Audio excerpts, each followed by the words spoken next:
2023 है और भारत की ये 74वीं 26 जनवरी का दिवस है। लेकिन भारत का जो संविधान ठीक से लागू होना चाहिए था वो नहीं हुआ।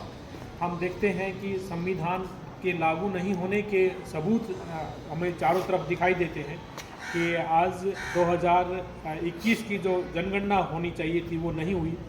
जब सभी पार्टियों की, सभी लोगों की और सभी संगठनों की, राजनीतिक गैर राजनीतिक संगठनों की आवाज़ें उठ रही हैं कि भारत के अंदर जातिगत जनगणना होनी चाहिए, जो कि नहीं हुई क्योंकि अंग्रेज़ों ने जातिगत जनगणना कराई थी।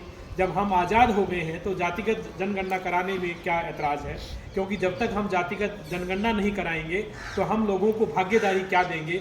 हम लोग खाली थीम बना लेंगे और जातिगत जनगणना नहीं कराएंगे, तो ये एक अचंभे की बात है।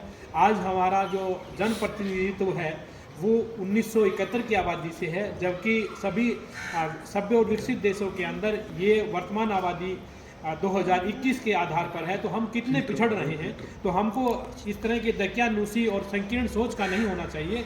हमको जनप्रतिनिधित्व जो 1921 की आबादी के आधार पर करना चाहिए। इससे हमारे जो सांसद हैं वो 3,000 के आसपास में बढ़ जाएंगे और हमारे एमएलए भी बढ़ जाएंगे, हमारे डॉक्टर इंजीनियर बढ़ेंगे, हमारे आईएएस ऑफिसर बढ़ेंगे और इससे भारत के अंदर बहुत सारा निर्माण कार्य होगा।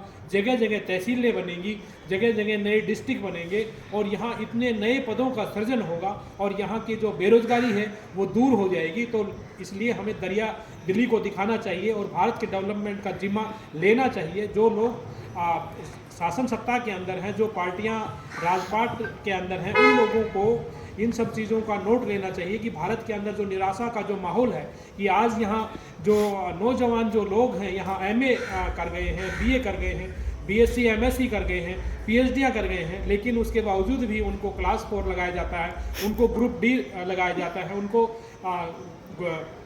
क्लर्क या दूसरे वो लगाया जाता है, उनको उनके मुताबिक उनकी योग्यता के हिसाब से उनको पद नहीं मिलते। तो ये एक बहुत ही बड़े गंभीर और एक चिंता का विषय है। हम लोगों को इन सब चीज़ों को देखना चाहिए। हम देखते हैं कि एक तरफ कहते हैं कि हमारे पास में संस्थान बहुत ज़्यादा है, लेकिन हम आज जब से अंग्रेज़ गया है तब से भारत के अंदर ब्रेन ड्रेन चालू हो गया है। कहने का तात्पर्य ये है कि गांव देहात से यहाँ पर मजदूर तबके के लोग और जो दूसरे स्किल्ड जो लोग हैं गांव छोड़ करके शहरों की तरफ आ रहे हैं और जो दूसरे जो अमीर जो लोग हैं वो यहाँ मेट्रोपॉलिटन को छोड़